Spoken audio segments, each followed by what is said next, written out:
Hello and welcome to the online presentation tips workshop.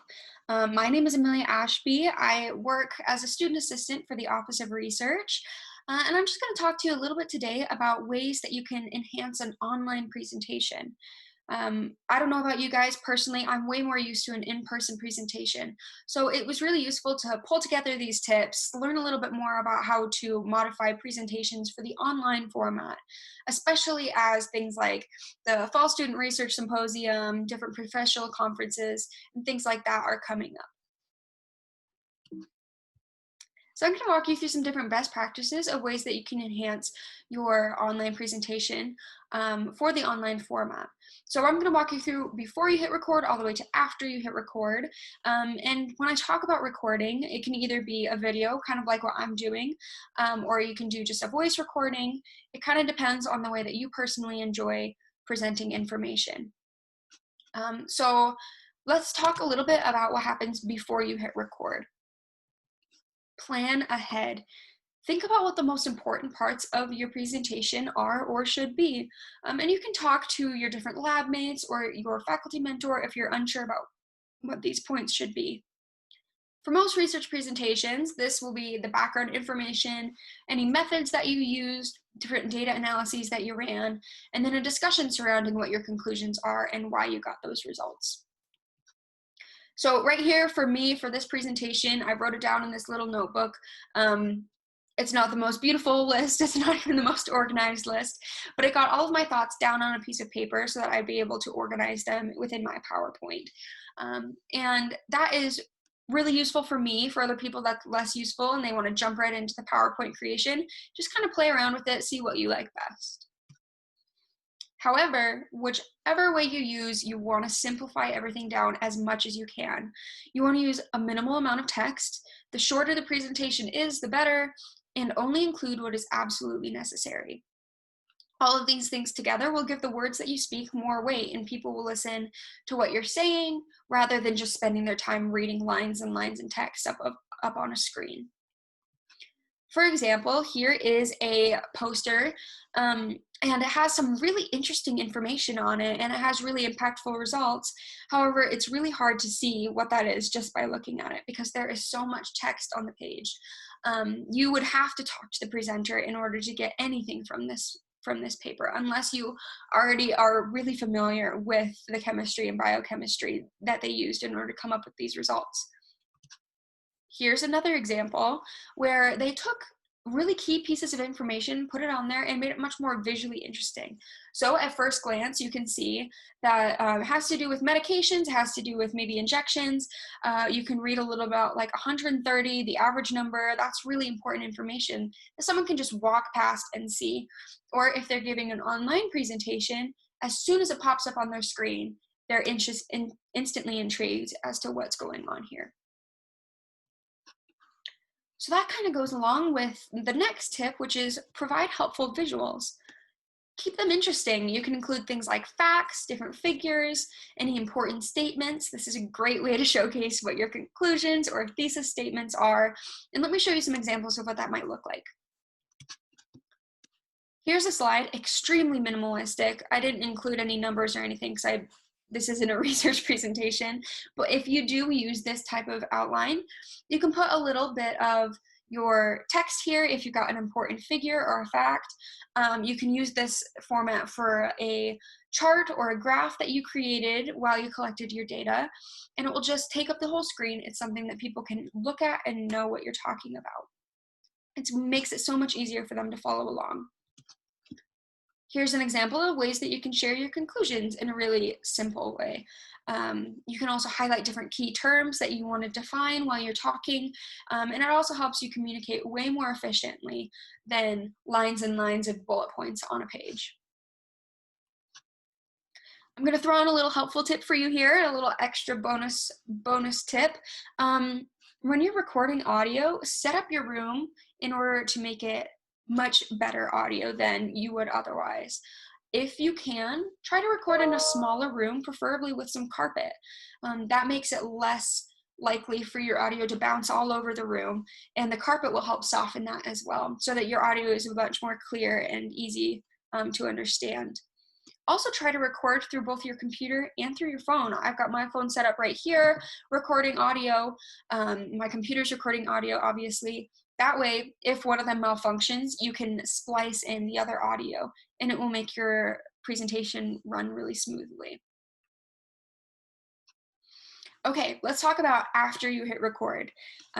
Just as a little bit of information, I am recording through Zoom, so I am the only person in this Zoom meeting. I hit record, and then I screen shared and then started my presentation right out of PowerPoint. So that's kind of how the format that I'm using for this. If you want to do that as well, feel free. It's a really great method to both see the face and see the presentation. Other ways that you can do this include giving your presentation and doing a screen recording. You can also do an audio recording while just like splicing it in over something like iMovie or something easy like that. Whatever your skills are, mine are minimal, so I just did this because it's much easier for me. So use your skills that you have, figure out what works best for you. So my first tip is show your face. Research shows that nonverbal communication is a really important part of human interaction. So that's why we really recommend doing something where your video is in the screen, because otherwise you miss that nonverbal communication. I'm someone who really talks with my hands. I use a lot of voice modulation, so that nonverbal communication is really important for me. We are also more drawn to presentations with a face, whether that is a video or just an image. Presentations that have a face attached or a person to the name are perceived as more confident or competent because they have that personable factor to them. Again, if you don't want to use the video, you can definitely do a picture. So just put your picture either on the first screen or on the last screen just to add a face to the name. Here's another little helpful tip. Leverage your voice. This is, again, a little bit extra. You don't have to think about this, but try to think about the tone, inflection, and how much silence you use while giving your presentation. For example, here's the sentence, "I did not say he lost the keys." Tone is things like, you've heard about monotone. That's when you speak all down here and it's all the same and it just kind of sounds like a drone and it just kind of, you lose interest after a while. So try to keep that tone a little bit more exciting if you can. Inflection is the way that you speak certain sentences. For example, with this sentence, "I did not say he lost the keys," versus "I did not say he lost the keys." It changes the meaning of things. And that's not always the case, but with important sentences, such as your thesis or your conclusions, it's really important to think about what parts of it you're emphasizing and how that can change the perception of the audience. Also, the way that you use silence. This is something that I really have to think about because I am a fast talker and I tend to go one thought to the next as soon as possible. And so I usually don't have as much silence as I could in between sentences. And I'm not saying take a huge long pause because that feels a little bit awkward, but make sure that you have plenty of silence in between different thoughts to separate them out. It will make your facts and figures and different facts that you want to add into your sentences seem a lot more separated and clarified, if that makes sense. And finally, discuss interaction. When you're doing an in-person presentation, you have the chance to meet with people face-to-face. You can schedule time at the end of your presentation for a Q&A, or you can meet up with them afterwards and they can ask you questions or have comments and things like that. With an online format, it is a little bit different. There is a lot less of a chance that they have the opportunity to do that. So here are some ways that you can help your audience get more information outside of what this presentation offers. You can add a contact me page at the end. I'll show you what that looks like in a second. You can add a QR code or a website that links to your resources or different organizations that you worked with or your faculty mentor page or things like that. And you can also point out if there's any comment section. For example, we did SRS 2020 on LinkedIn.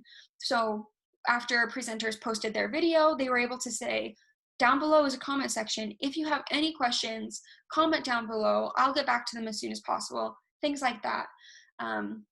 So if that is a possibility, point it out. That's a really great way to enhance interaction and give your audience a chance to ask you questions. So finally, here's a picture of me. This is my contact me page. Um, Make it really simple. A picture of you, your name. I included my title, as well as an email you can reach me at and a phone number you can reach me at. I also included a QR code. This QR code actually links to the undergraduate research resources page. So if you have any questions about how to better enhance your oral presentations, or if you're doing a poster presentation, we've got a lot of tips there as well. So check that out if you want to learn a little bit more. Otherwise, if you have any questions, feel free to email me. That's probably the best way to contact me. You can also use my phone number. And yeah, I hope that this was really helpful. I hope that you were able to gain a little bit of insight. It's a little bit tricky, and it's a new thing that we all have to think about.